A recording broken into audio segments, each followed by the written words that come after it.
Kalau kita lihat dalam Al-Quran ya, pembahasan tentang orang tua itu, kalau nggak ada urusannya sama uban, biasanya hubungan sama tulang. Kalau kita bicara tentang Nabi Zakaria, ini saya kasih tahu ya, supaya Bapak Ibu nanti bisa menerapkan di rumah. Nah, ini ternyata nanti lucu nih ya, kisahnya. Ya. Bukan kisah Nabi Zakaria, tapi maksud saya setelahnya itu apa yang kita bisa ambil faedah dari sini. Kita tahu bahwa Nabi Zakaria kan mengadukan pada Allah, tulang-tulangku sudah keropos, sudah nggak kuat, udah lemah gitu kan. Ya. Kemudian rambutku juga sudah mulai memutih, seperti itulah bahasa dalam surat Maryam itu. Nah, berarti di sini ceritanya ada urusan dengan tulang. Nah, makanya ibu bapak sekalian, ya supaya tulang Anda tetap bisa berdiri kokoh, ya tulang Anda bisa tetap berdiri untuk Anda bisa melaksanakan sholat, ya dengan berdiri. Loh kok hubungan sama sholat berdiri? Iya, karena pahala sholat duduk kan setengah, ya pahala sholat baring setengah lagi, jadi rugi. Ya, ini minta sama Allah ketika Anda makan sesuatu, ya Allah, jadikan makanan ini bisa menguatkanku untuk bisa sholat berdiri supaya sholatnya pahalanya sempurna. Begitu maksudnya. Ya, subhanallah ya. Itu cara-caranya. Nah, itu bagaimana caranya? Yang pertama adalah Anda membalance ya, menyeimbangkan lemak-lemak dalam tubuh Anda. Maka lemak-lemak itu yang paling bagus adalah lemak-lemak yang bersumber dari lemak-lemak yang berasal dari omega 3 salah satunya. Contohnya apa? Ya minyak zaitun ya atau mungkin VCO ya. Itu yang juga baik untuk menjaga kesehatan atau densitas dari tulang. Jadi Anda sudah mulai itu mengkonsumsi ya asupan-asupan yang berasal dari minyak zaitun atau VCO tadi. Nah, dokter, saya nggak punya anggaran misalkan untuk minum VCO atau makan minyak zaitun karena itu harganya memang tidak lazim. Gak apa-apa, ya, saya kasih solusi yang lebih gampang, nggak masalah. Apa itu? Itu santan. Santan itu lemaknya sangat baik buat jantung, buat tulang juga, termasuk juga cemilan. Itu cemilan jadi kelapa yang sudah tua itu Bapak Ibu sekalian itu sangat baik dikonsumsi. Jadi mungkin itu bisa jadi camilan. Yang orang sering bilang kalau makan kelapa itu atau makan kelapa parut ya, itu nanti bisa kremi, nggak jelas apa dasarnya itu. Ya, itu juga lemak yang sangat baik sumbernya. Ya. Nah, itu salah satu contohnya. Salah satu contoh lemak-lemakan yang baik, termasuk lemak yang berasal dari nabati ya, seperti alpukat ya, alpukat itu sangat baik alpukat. Bapak ibu-ibu makan alpukat ya. Jadi alpukatnya, wah saya makan alpukat dok. Iya, alpukatnya satu sendok makan, sisanya air sama kental manis. Ini nggak benar. Ya, makan alpukat yang benar-benar makan alpukat dimakan. Ya, kasih madu sedikit kalau perlu madu, ya kasih kurma sedikit, ya itu mungkin di blender sama kurma, ya bukan pakai yang gula-gula pasiran segala macam, ya. Kemudian ternyata ada juga lagi bisa menguatkan tulang Anda yang berasal dari sumber yang bernama kolagen. Kolagen ya. Kolagen dari mana kita bisa dapatkan itu? Subhanallah, ternyata kolagen nih paling banyak di mana coba? Sisik ikan. Itu kita buang. Sisik ikan tuh kolagennya tinggi. Makanya saya ada seorang dokter di Jepang tuh makan, dia katakan ikan tuh sebenarnya kalau Anda makan sak ikannya. Jadi kalau bisa mah ikannya di presto apa diapain lah kayak gimana caranya sehingga sisiknya itu nggak kehilangan karena kolagen tuh subhanallah itu yang bikin bikin kulit kita itu jadi elastis tuh. Ya, dia juga bisa juga sebagai anti peradangan. Oh banyak tuh anti aging macam-macam tuh manfaatnya, saya nggak ingat semua juga manfaatnya kolagen tuh. Subhanallah banyak sekali. Yaitu ada pada sisik ikan atau fish skin. Ya, kalau ikan di file itu ya dapat ikannya, dagingnya, tapi kolagennya dibuang. Padahal itunya isi kolagennya itu, dan itu sangat baik dalam mencerdaskan atau menguatkan fungsi otak, termasuk dari omega 3 segala macam tadi, mencegah Alzheimer ya. Jadi kalau saya ditanya, dokter apa obat paling mujarab untuk mencegah Alzheimer atau kepikunan pada usia tua? Maka jawaban saya banyak-banyak baca Quran sama banyak hafalin Quran. Itu jawabannya. Di luar itu ya tambahan saja lah. Ada orang katakan ya omega 3 ini itu oke lah, tapi yang paling the best itu. Ya. Berbanyak membaca Al-Quran dan menghafal Al-Quran. Ya. Kemudian juga selain daripada tadi fish skin tadi itu, kolagen tadi itu, juga bisa Anda dapatkan dari chicken skin. Ya, chicken skin itu kulitnya ayam, tapi ayam yang sehat, bukan ayam yang hidupnya merenung. Bapak Ibu tahu ayam hidupnya merenung? Kalau Anda lagi naik mobil atau naik motor gitu kan, ada mobil-mobil bawa ayam tuh. Ya, lihat kondisi ayam dan keadaan emosi mereka. Kayaknya kayak ayam gitu, nunggu dipotong itu ayam. Tuh nggak ada gembira-gembiranya tuh ayam. Adalah satu dua, tapi dia tidak bisa mempengaruhi teman-teman. Ayo bahagia bahagia gitu, nggak ada. Ini ilustrasi saja. Nggak ada gitu kan, subhanallah. Ya. Apa? Jadi saya maksud ini ayam apa? Ayam yang bahagia. Ya, ayam yang bahagia itu apa? Ayam yang kampung gitu kan, ayam yang liar. Itu kulitnya, termasuk ayam-ayam organik yang tidak disuntik segala. Itu kulitnya itu sumber kolagen yang sangat baik, Bos. Jadi kulit ayam itu bagus sebenarnya. Ya, lemaknya itu sehat sebenarnya, bagus untuk kolagen, sumber kolagen. Ya. Kemudian sumber-sumber kolagen yang lain ya tulang-tulangnya. Jadi termasuk di sini ada pernah saya bikin satu postingan judulnya bone broth atau kaldu tulang. Itu sangat baik dalam menguatkan fungsi tulang. Ya. Jadi ketika mengkonsumsi apa ini segala macam itu, Bapak Ibu, itu subhanallah ya Anda ya itu langsung niatkan, ya Allah aku makan ini supaya tulang-tulangku bisa kuat, bisa sholatnya berdiri, kan indah banget ya makannya. Ya Allah, aku minum ini supaya nanti aku bisa melafazkan kalimat-Mu, ya Allah. Ya Allah, macam-macam tuh. Jadi kita tuh, apa yang kita kerjakan tuh bernilai ibadah dan pahala di sisi Allah. Ya, bukan cuma sekedar makan. Ya, kalaupun makan yang tidak sehat, misalkan ya sekali-sekali pengen, silakan sajalah. Ya, karena saya pernah dulu punya waktu ibunya mertua saya itu masih hidup, itu subhanallah dia suka banget coklat. Ya.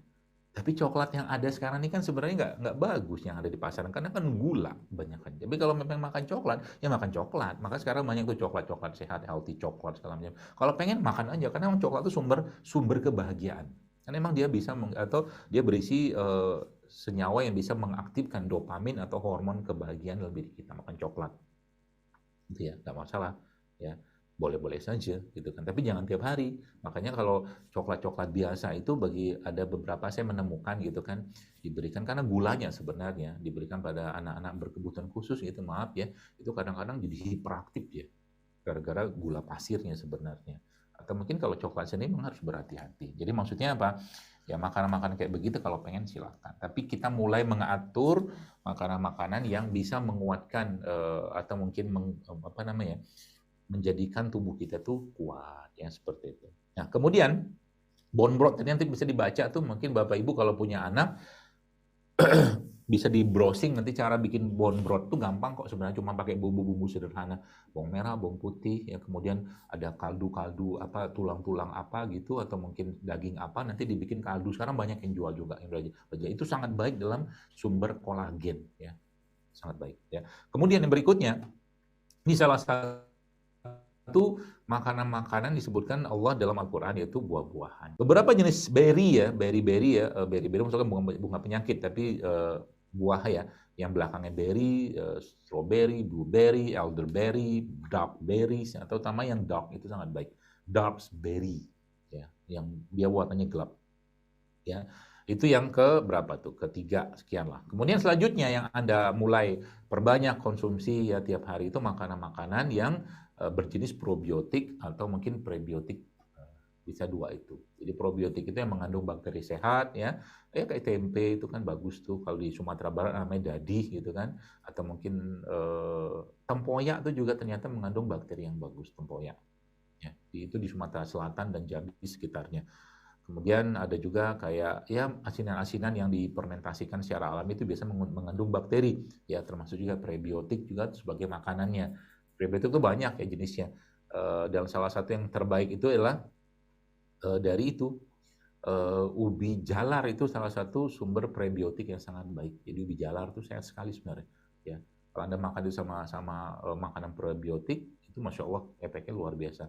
Ubi jalar yang tinggi serat, termasuk juga kalau yang berada di daerah Garut itu tepung Garut ya, atau mungkin ubi Garut itu juga sangat tinggi prebiotik atau seratnya. Ya itu. Kemudian allium vegetable. Allium vegetable ini adalah makanan-makanan yang berbasiskan dari bawang-bawangan, baik bawang merah atau bawang putih ya. Kalau saya bikin kadang-kadang kalau pas gitu kan pengen makan sesuatu yang kadang-kadang pengen juga sih pengen makan tepung-tepung gitu ya. Nah saya makan, cuman kalau sesudah makan itu subhanallah itu kayaknya satu apa ya? Satu mangkok atau mungkin satu panci tempat saya bikin itu mungkin seperempatnya itu ada bawang itu. Kalau saya udah bikin itu, saya sudah tahu nih, kalau ini masuk ke badan saya berat. Tapi pengen gitu kan, ya sudahlah. Bawang bombay itu saya ambil setengah, saya cincang. Dokter masak sendiri? Iya. Karena masak itu memberikan kebahagiaan. Begitu. Sekarang banyak orang susah bahagia, kenapa? Jarang masak.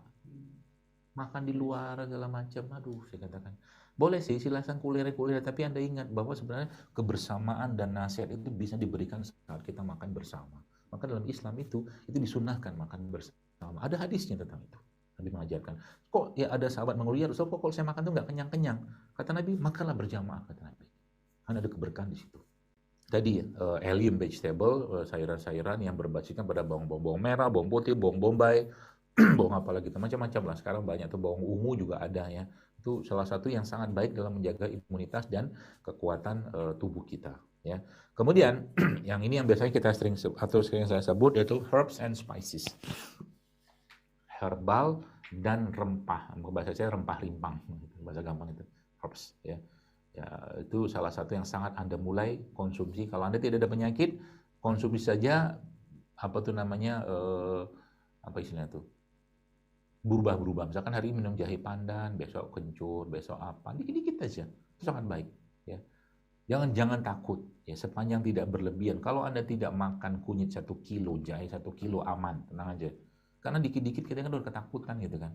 Ini propaganda, ya nggak tahu berita dari mana, saya wallahu a'lam bishawab. Kadang-kadang kita ketakutan luar biasa. Makanya sering kadang-kadang nggak ada yang bermasalah dengan makan aja, asal jangan berlebihan gitu loh. Nggak ada ceritanya, kalau Anda makan paracetamol gitu kan, obat sakit kepala itu kan ada dosis maksimalnya. Ya, dosis maksimal saya itu seingat saya itu sekitar 5.000 mg. 5.000 mg itu sekitar 10 kapsul. Kan satu paracetamol itu kan 500 mg.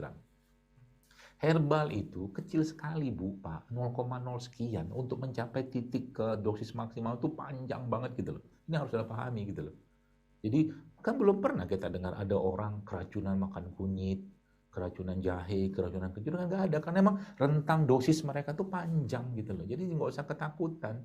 Ya terserah lah orang mau ngomong apa. Kadang-kadang saya pegel juga ngelayani gitu kan. Dok, kunyit bikin rahim kering lah, mak bapak lu, terutama mak lu banyak makan kunyit, makanya lu ada.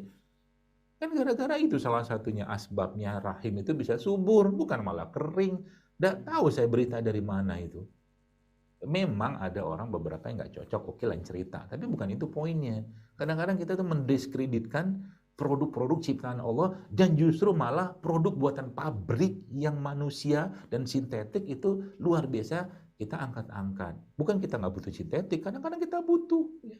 Tapi maksud saya itu kita harus lebih yakin dengan apa yang Allah ciptakan, tapi dengan koridor ilmu juga tentunya gitu ya, seperti itu. Makanya kadang kan orang tua kita makan rempah rimpang itu kan ya sejumput, setangan, dikit-dikit aja dalam masalah ya.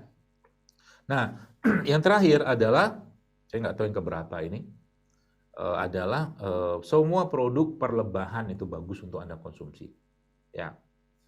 Dengan catatan memang Anda tidak ada masalah apapun ya. Maksudnya kayak misalkan kalau madu kan bagi diabetes sebenarnya tidak masalah, cuman batasin saja, sedikit saja. Karena kan isinya gula ya. Tapi nanti kita ambil gula-gula yang lain juga banyak. Jadi semua produk lebah. Contoh produk lebah itu apa? Lebahnya pun sehat loh. Belum makan, saya udah pernah makan lebah muda, larva lebah muda itu rasanya kayak susu baunya. Tapi dalam bentuk bubuk ya. Sarang lebahnya sehat, sarangnya sehat, ya. Apalagi madunya, subhanallah ya, apalagi itu. Kemudian ada bee pollen, ada bee bread, ada propolis, ada royal jelly. Royal jelly ini hanya lebah yang atau ratu lebah yang boleh makan. Jadi kalau Anda sekarang memposisikan sebagai ratu, maka minumlah royal jelly. Ya, banyak tuh dijual sekarang. Ya. Royal jelly itu salah satu sumber asam amino terbaik yang ada pada produk lebah. Jadi kalau tanya produk lebah itu the ultimate-nya secara kandungan apa Royal Jelly sebenarnya kalau yang saya itu ya pahami. Cuman memang kandungan-kandungan itu semua sudah Allah ciptakan ada pada madu. Jadi produk madunya ada makanan ya kan. Berarti kalau minum misalkan minum air gitu kan campur madu ya. Termasuk di sini juga mulai masukkan saya lupa ini terakhir mungkin adalah masukkan garam mineral non refinasi dalam makanan Anda. Saya sekarang kalau makan kurma cocol pakai garam. Ternyata efeknya luar biasa. Dan salah satu lagi yang saya ajarkan Bapak Ibu sekalian makan kurma itu kalau berbuka itu ditambahkan di dalam kurma tadi itu bukan mentega tapi butter ya. Butter itu dari lemak hewan. Ya, grass fed butter itu banyak yang jual sekarang. Jadi makan kurmanya buang bijinya biasanya ada di dalam itu dimasukin kacang almond atau mungkin grass fed butter itu ternyata memberikan kekuatan yang luar biasa dan mengurangi gula atau lonjakan gula dalam tubuh kita. Ya, seperti itu. Termasuk juga nasi-nasi di rumah Anda, kalau Anda punya rice cooker sendiri atau tempat masak sendiri, itu bisa dicampurkan dengan beberapa jenis minyak-minyak yang sehat untuk mengurangi lonjakan gula yang muncul setelah Anda mengkonsumsi nasi tersebut. Contohnya misalkan menggunakan VCO. Jadi nasi itu nanti dicampur sama VCO juga bisa tuh. Ya, dikit aja ya, atau mungkin campurkan dengan beberapa jenis biji-bijian yang sekarang udah ada yang jual juga itu, ada campurkan ke situ ya, seperti itu.